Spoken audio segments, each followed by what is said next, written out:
So everyone keeps talking about how prices are going down, but why are people not buying? Or are they? Today we're going to talk about who is buying, why they are buying, and why I think they are some of the smartest people out there. Ever dreamed of living in the heart of the Colorado mountains? Join me, Matt Dayton, Breckenridge native, Olympian, and mountain real estate expert. Here on the Ski Summit Show, we dive into everything you need to know about buying, investing, and living in iconic ski towns like Breckenridge, Frisco, and Keystone. From mountain real estate trends to investment opportunities, we bring you on the inside to help you make the most of your mountain life. Welcome to the Ski Summit Real Estate Show, episode number 127, your go-to source for the latest Colorado mountain real estate and news. And I'm joined by Benji, the man, the myth, the legend, who keeps everything going for me. Hello, Benji. Hello, how are you? I'm doing wonderful, man. I kind of was a little bit running behind today. I was driving down by Blue River on the highway there, and I saw my buddy's truck parked, and I thought I'd go down and find him while I was fly fishing, and I had a little bit of a mishap. Oh no, what happened?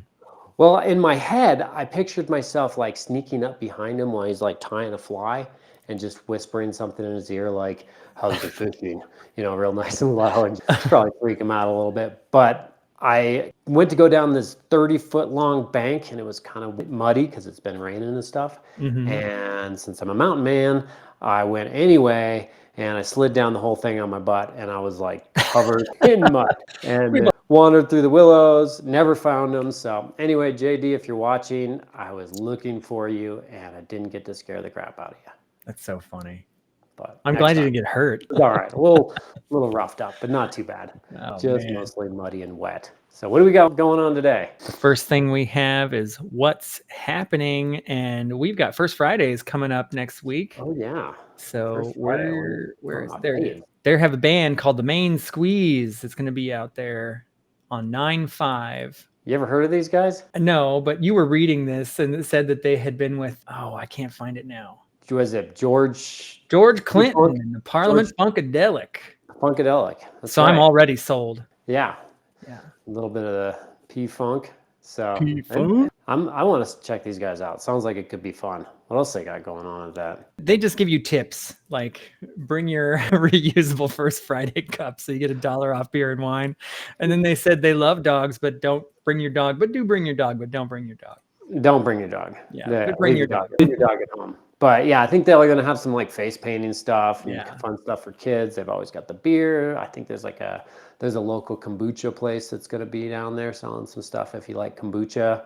So yeah, I think it ought to be fun. I always love those First Fridays, so check that one out. That brings us to our next segment where we're talking about homes sitting stagnant or something like that. Yep. So this article is the article from the Summit Daily News?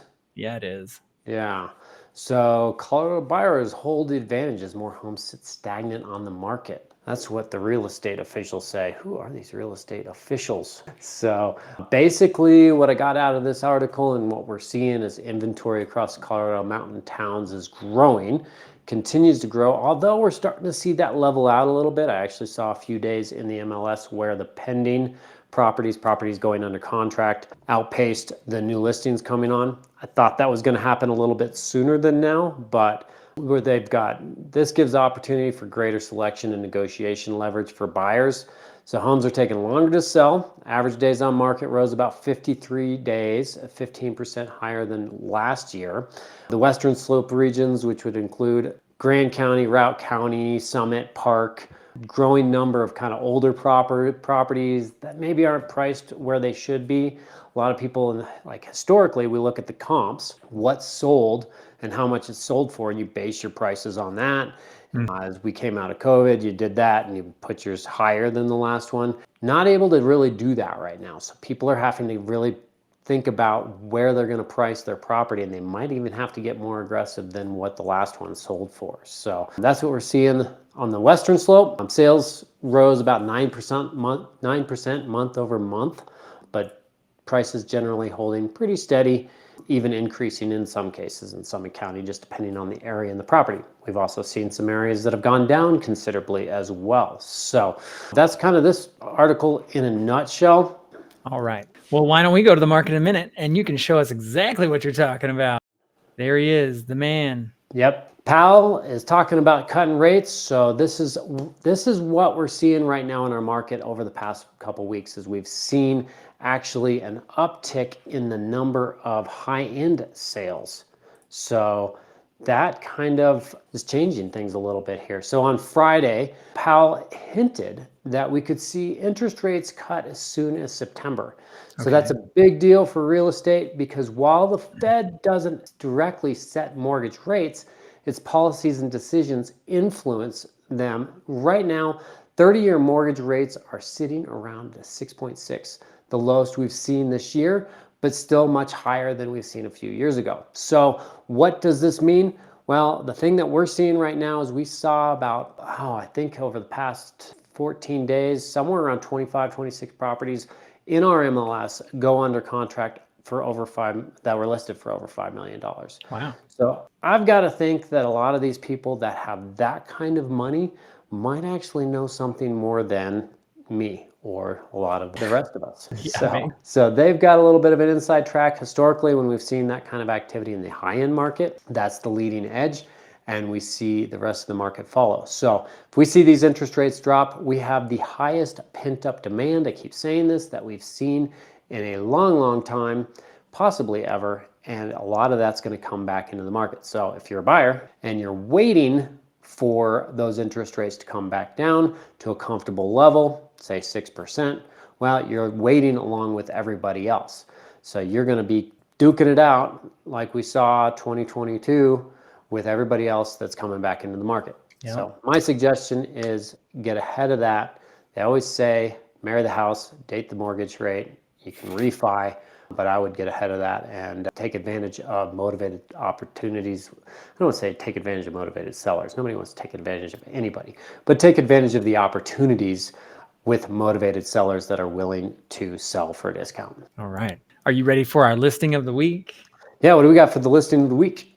For the listing of the week this week, I have this humdinger on 197 Wild Irishman Road in Keystone, Colorado. Here's the map. So I was out on the broker open house tour yesterday, visited this property, and I pulled up to it, and it was a nice house. It looked good, great location right there on the river and right in Keystone. Yeah. And I was blown away when I went into this house. It was gorgeous. Just the setting into it. Super nice. Curbside appeal. You know, it's nice on the outside, but nowhere near what I expected on the inside.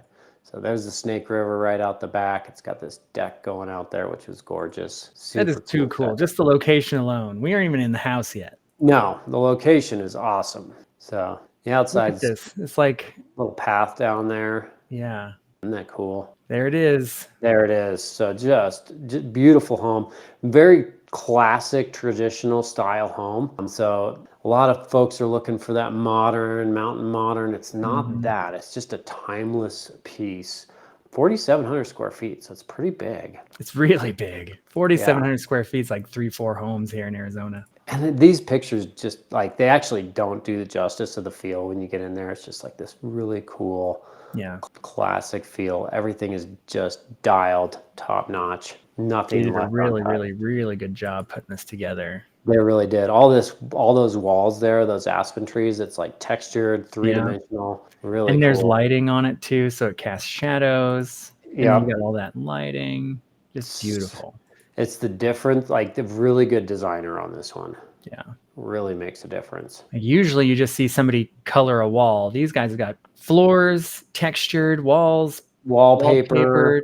Yeah. Look at this room. This is so nice. Oh, it's just, it's so cozy. Yes. Yeah, that's like the perfect word. Look at the flooring here. Just everything about this is so good. Pulls together. Huge, like that lamp fixture was awesome. The log wall accent in that they had. This was the primary bedroom. Stone fireplace. A lot of natural materials. I love this little soaker tub. Yeah. Pulled together. So the thing I really love that I want to do, they had a dog bowl thing in the toe kick. I don't know if you've ever seen that, where you like push in and you push in on it and it releases and a little dog bowl pops out with the food and water. It's pretty convenient. I like that. It was so cool. Maybe I just need that for like my dinner. Like you put it on the counter for me, that would be nice. But I just build that. Leave it on the floor. Whatever, it'll work. So anyway, so that's, yeah, so that guy is a 4,726 square foot, 5-bed, 5-bath, built in 2000, or no, built in 1983, but totally redone since then. So absolutely gorgeous house, listed for $3,697,500. Very nice. Well, that's all I've got for this week's episode. All right, well, that concludes. Thanks so much for watching the Ski Summit Real Estate Show. If you enjoyed this episode, please leave us a like, consider subscribing. And if you have any questions, if you're interested in getting more information about our market or anything up here in the mountains of Colorado, please feel free to reach out. Appreciate you watching. And until next time, I hope to see you in the mountains soon.